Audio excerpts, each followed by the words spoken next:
Hello everyone, स्वागत है आपका एजुकेशन मॉन्क यूट्यूब चैनल में। आज हम UK triple S C PYQ series के डे 2 के क्वेश्चंस करने जा रहे हैं। जो प्रीवियस ईयर क्वेश्चंस आ रखे हैं उसी को हम आगे कंटिन्यू कर रहे हैं।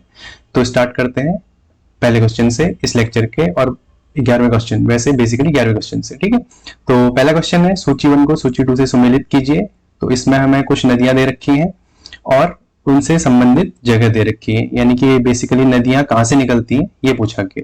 ठीक है, तो कावेरी, नर्मदा, झेलम और रावी। ठीक है, तो सबसे पहले देखते हैं इसमें नदियों के बारे में समझने के लिए मैप की सहायता से समझेंगे तो बेटर तरीके से हमें समझ आएगा। तो मैंने यहाँ मैप लगा रखा है। तो सबसे पहले कावेरी नदी को समझ लेते हैं। ठीक है, तो जो कावेरी नदी है ये आपकी ये निकलती है कर्नाटका में। कर्नाटका में यहाँ पे ब्रह्मगिरी हिल्स है। ब्रह्मगिरी हिल्स में जो ताला कावेरी नाम की जगह से निकलती है, और ये कर्नाटका से निकलते हुए तमिलनाडु में जाती है, और यहाँ तमिलनाडु में अपना बेसिन बना के बे ऑफ बंगाल में गिर जाती है। ठीक है, तो जो हमारी ये ब्रह्मगिरी हिल्स है, ब्रह्मगिरी हिल्स जो है ये हमारा क्या है, इस साइड जो हमारा पूरा का पूरा ये रीजन है, ये आता है वेस्टर्न घाट्स। ये हमारा वेस्टर्न घाट से, तो पश्चिमी घाट, वेस्टर्न घाट या पश्चिमी घाट, जिसमें ब्रह्मगिरी के तला कावेरी जगह से कावेरी नदी निकलती है। तो हमारा क्वेश्चन का आंसर क्या हो गया, कावेरी किससे निकलती है, पश्चिमी घाट से निकलती है। ये हमारा बिल्कुल सही है। अगला पूछा है नर्मदा, झेलम और रावी। अब देखते हैं नर्मदा को। जो नर्मदा नदी है वो निकलती है मध्य प्रदेश में अमरकंटक पहाड़ियों से। अमरकंटक पहाड़ियों से निकलते हुए ये पश्चिम की तरफ बहते हुए जाती है और अरब सागर में गिर जाती है। नर्मदा की तरह ही पश्चिम की तरफ बहने वाली नदियों में एक तापी, नर्मदा, माही और साबरमती, ये भी एग्जाम में पूछी जाती है। साबरमती, माही, नर्मदा और तापी क्या है, पश्चिम की तरफ बहने वाली नदियां हैं जो अरब सागर में जाके गिर जाती है। तो नर्मदा का हमने देख लिया। नर्मदा आपकी कहां से निकलती है, अमरकंटक पठार से। इसी तरह जो झेलम है, झेलम निकलती है वेरीनाग झील से, और जो रावी है वो निकलती है रोहतांग पास से। इनको भी मैप में देख लेते हैं। तो जो हमारी रावी नदी ये दिख रही है ना, ये रावी नदी यहाँ कहीं रोहतांग पास है, तो ये वहां से निकलती है। और जो हमारी झेलम है, झेलम यहाँ जम्मू कश्मीर में वेरीनाग झील है। वेरीनाग जो झील है वहां से निकलती है झेलम नदी। तो हमारा पहला क्वेश्चन, चारों नदियां भी होगी, साथ में हमारी मैप से उनकी अंडरस्टैंडिंग भी होगी। अगला क्वेश्चन देखते हैं, अशोक ने अपने अभिलेखों में कौन सा नाम प्रयुक्त किया है। अशोक ने अपने लेखों में, अशोक के क्या है, बहुत सारे शिलालेख हैं, जिसमें जो है हमारे 14 क्या है, बड़े या वृहद शिलालेख है। मेजर रॉक एडिक्ट्स भी बोला जाता है।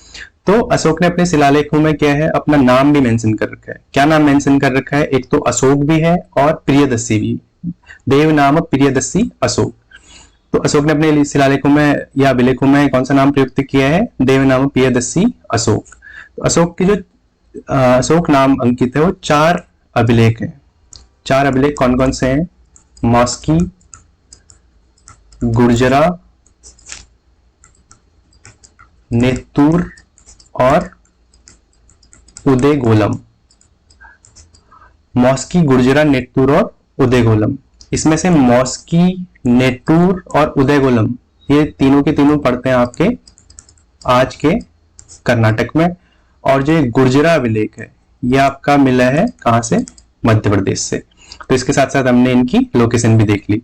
और इसमें से जो मॉस्की अभिलेख है, मॉस्की अभिलेख में ही अशोक का नाम देव नाम प्रियदर्शी अशोक, यानी कि देव नाम प्रियदर्शी भी है और अशोक भी अंकित है। तो इस तरीके से हमने इसमें से और भी क्वेश्चंस हमने ऑब्जर्व कर लिए। अगला क्वेश्चन है, जलवायु प्रदेश की सीमा निर्धारण में वर्षण प्रभाविता एवं तापीय दक्षता का प्रयोग किसके द्वारा किया गया।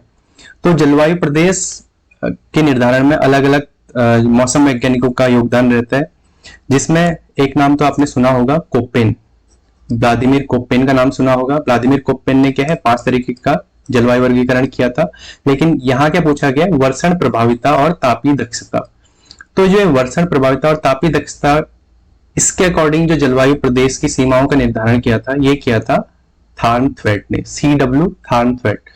इन्होंने क्या करा था, वाष्पीकरण की दर के अकॉर्डिंग, जो वर्षण प्रभाविता है ना, ये बेसिकली वाष्पीकरण की दर और तापीय दक्षता के अकॉर्डिंग इन्होंने क्या करा था, जो जलवायु प्रदेश यानी कि क्लाइमेट को डिवाइड करा था। इन्होंने क्लाइमेट को 6 टाइप्स में डिवाइड करा था, तो वो भी देख लेते हैं। जैसे क्वेश्चन काफी इंपोर्टेंट बनता है, कोपेन के बारे में तो बार बार पूछा जाता है, थार्नथवेट के बारे में भी पूछा जाने लगा आपसे क्वेश्चंस में। तो हम देख लेते हैं इन्होंने कौन कौन से क्षेत्रों में बांटा। तो एक तो इन्होंने करा था कौन सा, उष्ण कटिबंधीय,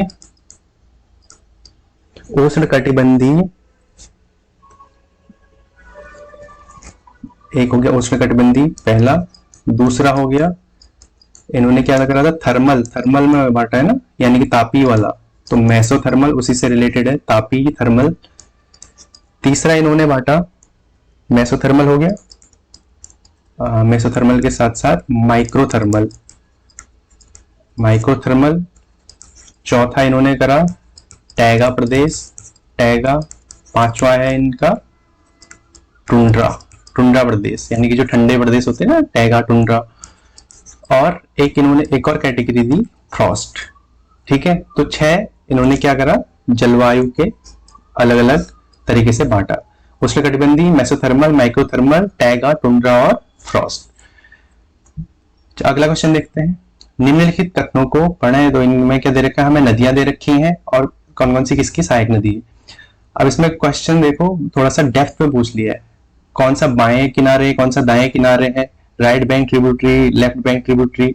ठीक है, तो ये देखते हैं किसके बारे में पूछा गया। बनास चंबल नदी के बाएं किनारे की सहायक नदी है, पार्वती चंबल नदी के दाहिने किनारे की सहायक नदी है, काली सिंध चंबल नदी के दाहिने किनारे की सहायक नदी है। तो ये तीनों के तीनों क्वेश्चन, जो तीनों के तीनों जो ऑप्शन है, ये बिल्कुल सही है। तो अब देखते हैं इसको थोड़ा सा मैप की सहायता से समझते हैं। जो हमने मैप लगा रखा था उसी में समझते हैं। चंबल के लिए हमें दे रखा था, ये आपकी है चंबल नदी। चंबल में देखो ये चंबल नदी है, ठीक है, तो ये चंबल नदी यहाँ से आप देखेंगे, यहाँ से निकलते हुए आएगी ये, और कहाँ मिल जाती है, यमुना की सहायक नदी है चंबल जो है यमुना की सहायक नदी है। और इसके देखो किस तरफ से आ रही है, बानस नदी कहाँ से मिल रही है, इसके लेफ्ट साइड से, यानी कि बाएं सहायक नदी कौन सी होगी, बानस होगी।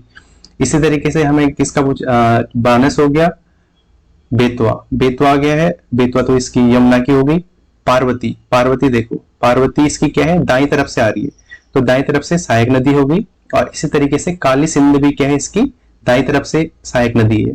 तो चंबल की सहायक नदियां बाईं तरफ से बानस, दाईं तरफ से पार्वती और काली सिंध होगी। तो इस क्वेश्चन के जो हमारे राइट आंसर क्या हो गया, तीनों के तीनों बिल्कुल सही है। पार्वती भी दाईं तरफ से है, काली सिंध भी दाईं तरफ से, और बनास क्या है, बाईं तरफ से चंबल की सहायक नदी, और चंबल यमुना की सहायक नदी है। तो हमारा क्या होगा, राइट आंसर क्या हो जाएगा, 1 2 3 तीनों सही है।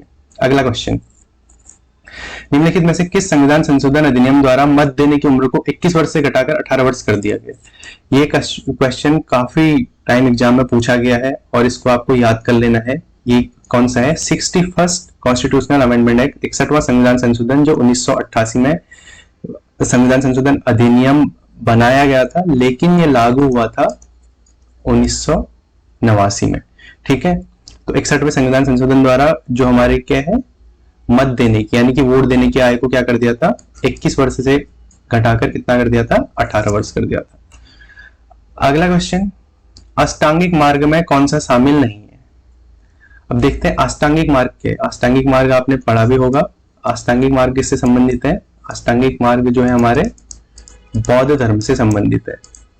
बौद्ध धर्म में क्या है, अष्टांगिक मार्ग दे रखे हैं, यानी कि 8 तरीके के मार्ग दे रखे हैं, जिससे क्या कर सकते हैं, हम निर्वाण को प्राप्त कर सकते हैं।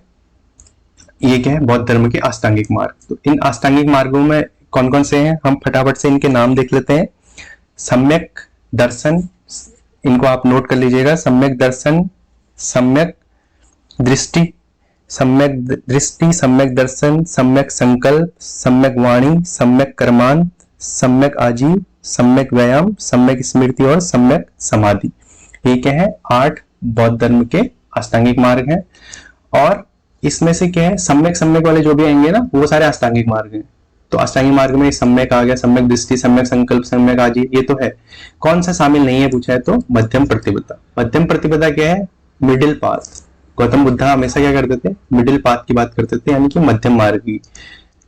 मध्यम मार्ग से क्या है, मध्यम मार्ग मतलब कि संतुलित मार्ग, यानी कि ना बहुत ज्यादा किसी तरफ डिवोट होना और ना कम होना, इस तरीके से एक मध्यम मार्ग की बात जो करी थी वो गौतम बुद्ध का, वही मध्यम प्रतिपदा है। ठीक है, अगला क्वेश्चन, निम्न में से कौन सा समुचित रूप से जनता जनता द्वारा और जनता के लिए वानिकी को वर्णित करता है। वानिकी यानी कि वेजिटेशन, या बोल सकते हैं वनस्पति से संबंधित यहाँ पे कुछ बात हो रही है। निम्न में से कौन सा जनता द्वारा और जनता के लिए, जनता द्वारा और जनता के लिए, इस तरीके से एक पॉलिटी में टॉपिक आता है, वहां तो लोकतंत्र की बात होती है, यहाँ भी उससे रिलेट करके हम देख सकते हैं। तो इसमें अगर ऑप्शनों पे नजर डालेंगे तो हमें क्या पता चलता है, कृषि वानिकी। कृषि वानिकी मतलब यानी बेसिकली यहाँ पे कृषि पे फोकस किया जाएगा। समुदाय वानिकी यानी कि यहाँ पे कम्युनिटी पे फोकस किया जाएगा। वाणिज्य यानी कि यहाँ कॉमर्शियल की बात होगी। और अगर जनता द्वारा जनता के लिए अगर हम इसको देखें तो ये क्या है, कृषि भी जनता के अंदर क्या है, जनता कृषि भी करती है, समुदाय में भी रहती है और वाणिज्य भी रिलेटेड है।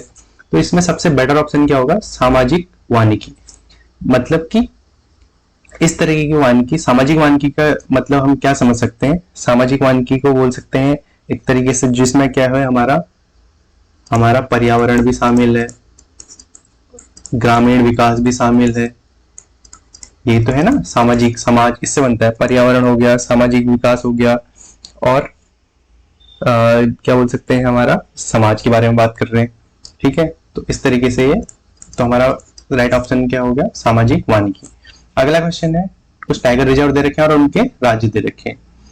तो देखते हैं कान्हा जैसा कि कान्हा नेशनल पार्क जो है कहाँ पड़ता है, ये तो मध्य प्रदेश में पड़ता है, तो पहला आंसर गलत हो गया। बांदीपुर कहाँ पड़ता है, बांदीपुर कर्नाटका में पड़ता है, तो हमारा दूसरा आंसर क्या है, बिल्कुल सही है इसका। तीसरा, और रुको भी देख लेते हैं, तीसरा क्या है, पेरियार आपने पढ़ा भी होगा, केरला पेरियार वन्यजीव अभ्यारण्य भी है, और पेरियार क्या है, वहां एक झील भी है, तो केरला में है क्या, पेरियार। चौथा है सिमलीपाल आपका क्या है, असम ना होके कहा है, ये उड़ीसा में है, उड़ीसा में सिमलीपाल टाइगर रिजर्व है। ठीक हो गया। अगला क्वेश्चन देखते हैं, भारत में किस फिल्म ने अखिल भारतीय राष्ट्रीय सर्वश्रेष्ठ फीचर फिल्म का पहला राष्ट्रीय पुरस्कार जीता। यानी कि यहाँ पे नेशनल अवार्ड की बात हो रही है, जैसे आजकल नेशनल अवार्ड, राष्ट्रीय पुरस्कार, नेशनल अवार्ड, ठीक है, आपने देखे होंगे हर साल मिलते हैं। तो जो सबसे पहला नेशनल फीचर फिल्म के लिए पहला राष्ट्रीय पुरस्कार मिला था, ये मिला था श्यामची आई को। श्यामची आई एक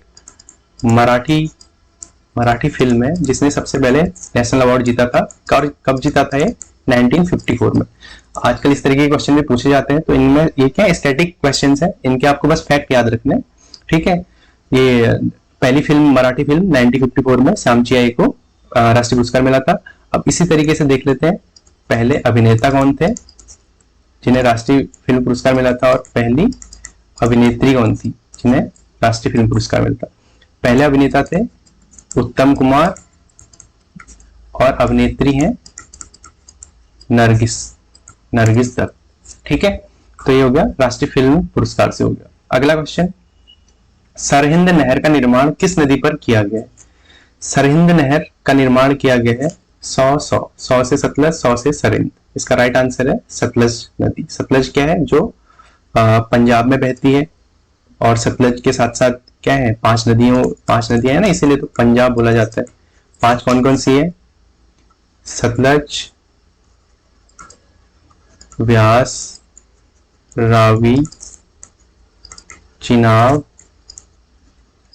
और झेलम। सतलज, व्यास, रावी, चिनाब, झेलम, इन 5 नदियों से मिलकर ही पंजाब वाला क्या है, पूरा इलाका बनता है, जिसका कुछ भाग इंडिया में है और कुछ भाग पाकिस्तान में।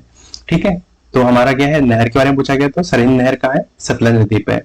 ठीक है, तो इस तरीके से हमने आज भी कुछ क्वेश्चन करे, अब बाकी क्वेश्चंस देखेंगे नेक्स्ट लेक्चर में।